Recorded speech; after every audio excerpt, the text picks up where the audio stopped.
Well, we are wrapping up the second week of the Sean Diddy Combs' sex trafficking trial. Once again, we heard plenty of graphic testimony from several witnesses, including the mother of Combs' ex-girlfriend, Cassie Ventura. Joining me once again is Neama Rahmani, a former federal prosecutor who had been closely following the twists and turns of this case. Thank you so much for joining us again. Of course. Thanks for having me. Big week this week in the Diddy case. Yeah, court is not in session today for the Memorial Day holiday weekend, but there is a lot for jurors to think about over the weekend. Who had the strongest testimony you feel this week? I think it was probably Regina Ventura, Cassie's mom. She talked about a scheme where Diddy threatened to release 2 of those freak-off videos, sex tapes, one of them on Christmas Day, unless Cassie paid $20,000. Regina got a home equity line, wired Combs the money. It was returned a few days later. But that's important because that's extortion and one of the elements of the racketeering charge in the case. That is fascinating that she got the money back. So it really creates this sense of fear and a threatening environment for her family as well.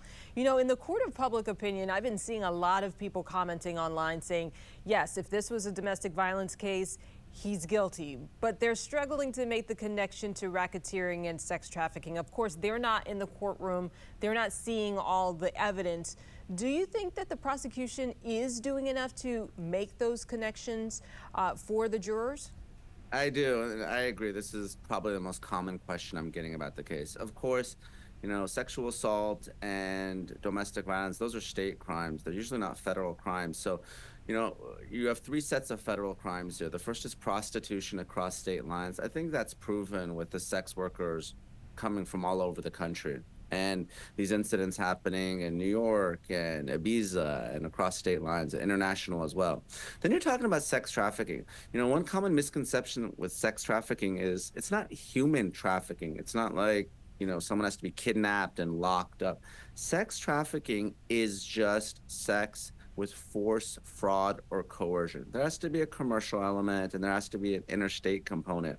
So that's why the government here, they're really focused on force and coercion, right? You hear testimony about the extensive drug use to the point that Cassie threw up. That she thought she had to do this, otherwise Combs would leak these videos. That's the coercion aspect. And then you have the force, you know, all the testimony about the guns and the physical violence. So I do think the government has proven its case. And you're right, when it comes to racketeering, typically you think of the mob or cartels or street gangs, but you can have racketeering in sex trafficking cases as well. We saw in R. Kelly, we saw in the Nexium sex cult case. Racketeering just requires a criminal enterprise, and Bad Boy can be that enterprise with Combs at the head. And it requires 2 RICO predicate acts, and it can be things like bribery. We heard about that last week. Kidnapping, when Cassie was trying to leave the hotel in 2016. Extortion, like we just talked about. Prostitution. And of course, sex trafficking. So as long as the government can prove 2 of those predicate acts over a 10-year period, you have racketeering. Next week also shaping up to be a big one. Who do you expect to take the stand? I expect to see a lot of testimony from the forensic experts, the video. We know that when the government raided Combs' homes last year in March, they were looking for video evidence, obviously video of the freak-offs, because Cassie said that Combs would tape them, but Combs would also have cameras all throughout his house. So maybe some of these episodes were caught on camera. And I know there were terabytes and terabytes of data the government went through. And I think they're setting that up right now with the forensics expert who's talking about the videos that were on Cassie's laptop. But there are plenty of iPhones and iPads to go through. The question is, you know, are we going to hear from victim 2, victim 4, other victims in the case? Are we going to hear from other celebrities that have been named, like Michael B. Jordan and Mike Myers? I think that's really what a lot of people are talking about, right? We heard from Kid Cudi yesterday. What other celebrities, if any, are going to be named and who might come to court to actually testify? Would those celebrities be already notified? They would. They'd be subpoenaed and they would have to show up. We saw yesterday, for instance, George Kaplan, Combs' former assistant, who testified pursuant to his subpoena. He didn't want to be there.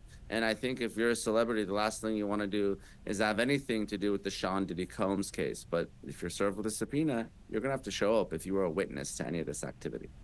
All right, another explosive week ahead for us. Thank you so much for joining me today, former federal prosecutor Neama Rahmani. Thanks for having me, as always.